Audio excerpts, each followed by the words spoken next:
Home మీకు చెప్పండి. కూర్చోండి కూర్చోండి, సభ్యులు కూర్చోవాలి. మనకు టైం అయిపోతుంది, వచ్చిన టైం ఉంది, ఇంకా 3 క్వశ్చన్స్ ఉన్నాయి.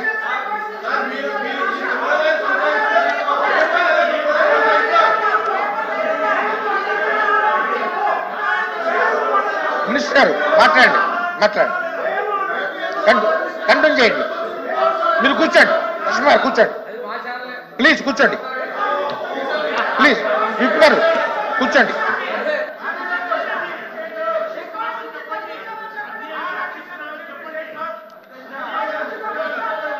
సభలో లేని వ్యక్తుల పేర్లు, వ్యక్తిగత పేర్లు రికార్డు నుంచి తొలగించబడతాయి. అధ్యక్ష, మీరు పెట్టిన మనం అనుకున్నట్టు అధ్యక్ష లేని వ్యక్తుల యొక్క పేర్లు రికార్డు నుంచి తొలగించబడతాయి. అంటే మరి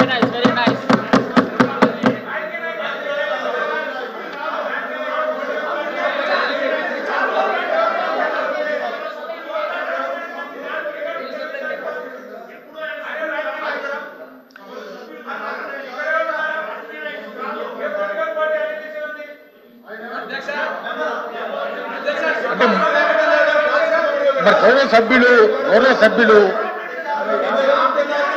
మనం సబ్జెక్ట్ మీద వెళ్తే కనుక ఎక్కువగా అవకాశం ఉంటుంది డిస్కస్ చేయడానికి.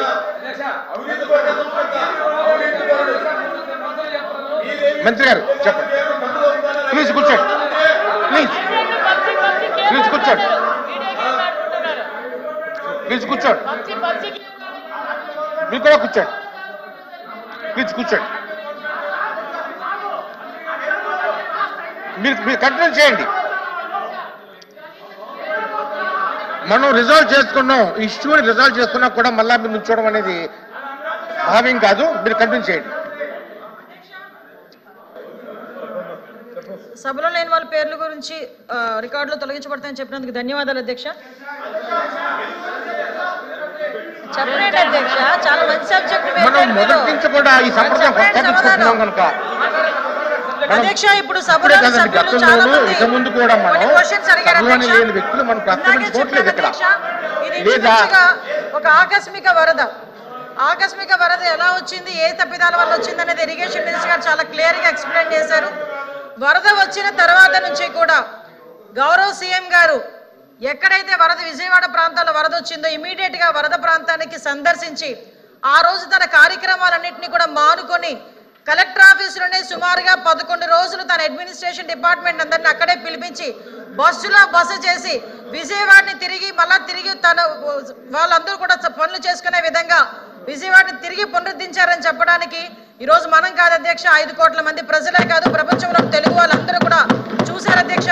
నేను అందుకే చెప్తాను అధ్యక్ష, సుమారుగా 10 రోజుల పాటు అక్కడే ఉండి రాత్రులు పగలు కూడా ఎక్కడ కూడా బురద వాటర్లోనైనా డ్రైన్ వాటర్లోనైనా ఎక్కడ కార్పెట్లు వేసుకొని గట్ల మీద నుంచొని చూడలేదు అధ్యక్ష. ఒక సీఎం స్థాయిలో ఉన్న వ్యక్తి, 70 సంవత్సరాలు పైబడిన వ్యక్తి సింగనగర్ లాంటి ప్రదేశాల్లో కూడా అధ్యక్ష అక్కడికి వెళ్ళి డ్రైన్ వాటర్లో కూడా దిగి ప్రొక్లైనర్ లెక్కి జేసీబీ లెక్కి అక్కడ ఉన్న వాళ్ళందరికీ కూడా సహాయక శిబిరాల దగ్గరికి సందర్శించి సహాయక చర్యలు అందుతున్నాయా లేదా అన్నదైతే చాలా క్లియర్ గా చూసిన సందర్భం అయితే ప్రపంచం అంతా కూడా చూశారు అధ్యక్ష. వాటితో పాటు అధ్యక్ష సుమారుగా ఫుడ్ ప్యాకెట్స్ కూడా చెప్పారు, ఇందాక చెప్పాం అధ్యక్ష.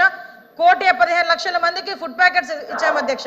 ఆ రోజు ప్రత్యక్షంగా నేనున్నాను అధ్యక్ష, డిజాస్టర్ మేనేజ్మెంట్ మంత్రిగా. ఆ రోజు చంద్రబాబు నాయుడు గారు అక్కడ విజిట్ చేసేటప్పుడు, గౌరవ సీఎం గారు అక్కడ విజిట్ చేసేటప్పుడు నేనున్నాను. ఉండినప్పుడు అక్కడ ఉన్న సీరియస్నెస్ చూసుకొని సార్ ఇమీడియట్ గా అక్కడ కొంచెం ముందుగా ఇన్ఫార్మ్ చేసే పరిస్థితి కూడా కాదు అధ్యక్ష. ఇమీడియట్ గా నేను తక్షణమే నియర్ బై ఏ ఆఫీస్ ఉందో కనుక్కోండి అని చెప్తే కలెక్టర్ ఆఫీస్ నియర్ బై ఉందంటే కలెక్టర్ ఆఫీస్ దగ్గరికి వెళ్ళి అక్కడ ఏ ప్రజలకి సాయంత్రం అవుతుంది, చీకటి పడుతుంది, కరెంట్ లేదు, డెఫినెట్ గా వాళ్ళకి ఛార్జీలు ఉన్నాయో లేదో కూడా తెలియదు. కొవ్వొత్తుల దగ్గర నుంచి అగ్గిపెట్టెలు తడిచిపోతే లైటర్లు కూడా అధ్యక్ష అవన్నీ కూడా సరఫరా చేయమని చెప్పిన వ్యక్తి ఎవరున్నారు అధ్యక్ష? వినండి, మనకి ఎలాగో ఆలోచన రాదు మొత్తం అధ్యక్ష. ప్రతిపక్షం ఇవన్నీ ఇలా జరుగుతుంటే అధ్యక్ష ప్రతిపక్ష నాయకుడి కింద జగన్మోహన్ రెడ్డి గారు ఆ రోజు వచ్చారు అధ్యక్ష. మొత్తం 20 రోజుల పైన విజయవాడ జల దిగ్బంధం అయిపోతే 20 నిమిషాలు కూడా ఒక కార్పెట్ వేసుకొని అక్కడ కూడా దిగకుండా ఒకసారి చూసి బయటకు వచ్చి సాక్షి పేపర్లో తప్పుడు రాతలు రాసే పరిస్థితి. నేను ఎందుకంటే బాధపడుతూ చెప్తున్నాను అధ్యక్ష, ఒక పక్క నుంచి జనాలు 43 మంది చనిపోయారు, ఒక పక్క నుంచి జనాలకి తిండి లేక అల్లాడుతూ ఉంటే అందరం కలిసి వెళ్ళి పనిచేయాల్సింది పోయి ఏదో సవాల్ దగ్గర రాబందుల్లా కూర్చొని ఎక్కడ ఏ సభ వస్తుంది, ఎక్కడ ఎవరు ఏడుస్తూ కనిపిస్తారు, కెమెరా పట్టుకొని తీద్దామని చెప్పి రెడీగా ఉండే సాక్షి పేపర్ కూడా ఈ రోజు మాట్లాడే పరిస్థితి అధ్యక్ష. ఇంకో విషయం అధ్యక్ష, సెంట్రల్ గవర్నమెంట్ నుంచి అధ్యక్ష, ఇంకో విషయం అధ్యక్ష, అధ్యక్ష ఇంకా అవ్వలేదు అధ్యక్ష, క్వశ్చన్స్ అడిగారు, సమాధానంలో చెప్తున్నాను అధ్యక్ష వినాలి అధ్యక్ష. అలాంటి భాష ఓకే, నేను ఏదైనా తప్పుగా మాట్లాడినట్టు అనిపిస్తే సభ దృష్టిలో నేను క్షమించమని కోరుతున్నాను, అవి రికార్డు నుంచి తొలగించండి.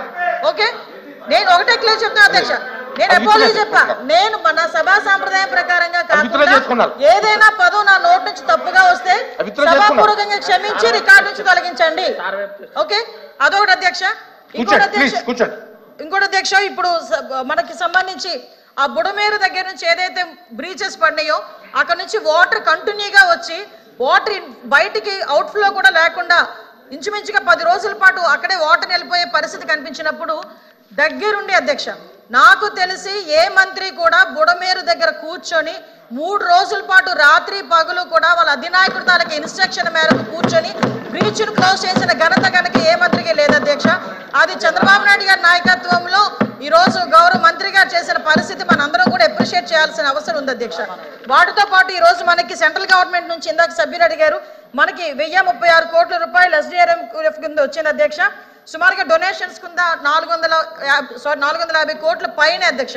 ఇక్కడ కూడా ఒక విషయం చెప్పాలి అధ్యక్ష, అంటే ఇప్పుడు ఒక మంచి పని చేసేటప్పుడు ఎంతమంది ముందుకు వచ్చి వాళ్ళ కంట్రిబ్యూషన్ చెప్తారని చెప్పడానికి చిన్న పిల్లలు వాళ్ళ కిడ్నీ బ్యాంకుల్లో దాచుకున్న డబ్బులను కూడా తీసుకొచ్చి CMRF కింద విజయవాడ ఫ్లడ్స్ కింద డబ్బులు ఇచ్చిన పరిస్థితి కూడా ఈ సందర్భంగా గుర్తు చేయాలి.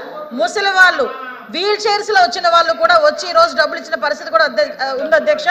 విజయవాడకి సంబంధించి విజయవాడ ప్రజలకు సంబంధించి మనకి TR27 కింద సుమారుగా 139 కోట్ల రూపాయలు విడుదల చేయడం అయింది. దాంట్లో 89 కోట్లు NTR జిల్లాకి విడుదల చేయడం అయింది అధ్యక్ష. అందులో 79 కోట్ల రూపాయల పాటు అందరికీ కూడా ఇవ్వడం జరిగింది. ఇంకా మాకు కలెక్టరేట్ లో ఉన్న గ్రీవెన్సెస్ ఇందాక మరి ఇంకొక విషయం కూడా చెప్పాలి అధ్యక్ష, ఎందుకంటే ఇది చాలా పెద్ద సబ్జెక్టు, చెప్పేటప్పుడేమో వాళ్ళకేమో కొంచెం ఇబ్బందిగా ఉంది, అయినా కూడా చెప్పాలి. సింగనగర్ లో ఉన్నారని ఒక సభ్యుడు చెప్పారు అధ్యక్ష. అక్కడ ఉన్న వాళ్ళ ఇల్లులు కూడా శుభ్రం చేయడానికి ఫైర్ డిపార్ట్మెంట్ వాళ్ళు వచ్చి ఫైర్ ఇంజిన్లతో కూడా వచ్చి ఇల్లులు కూడా శుభ్రం చేయలేదు అధ్యక్ష. ఎంతమందికి ఇల్లు శుభ్రం చేసామో అన్న లెక్క కూడా మా దగ్గర ఉంది అధ్యక్ష.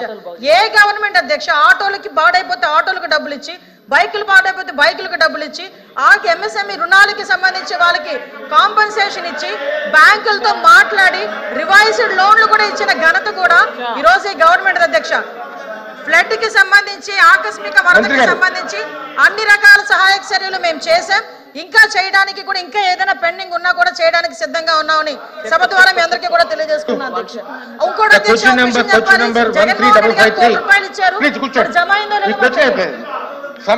సమయభావం అయింది. The question number 13553 minister of the finance. ధన్యవాదాలు అధ్యక్ష. ఇప్పుడు ఆపరేషన్ లేకుండానే మోకాళ్లకు ప్లాస్మా ట్రీట్మెంట్. మీ ఆర్థోపెటిక్ సమస్యలన్నిటికీ రోబోటిక్ టెక్నాలజీ ద్వారా తక్కువ ఖర్చుతో శాశ్వత పరిష్కారం. ఫ్రీ కన్సల్టేషన్, ప్రతి ట్రీట్మెంట్ పై 20% డిస్కౌంట్. ఈ ఆఫర్ కొద్ది రోజులు మాత్రమే. త్వరపడండి. V9 hospitals 9281465842.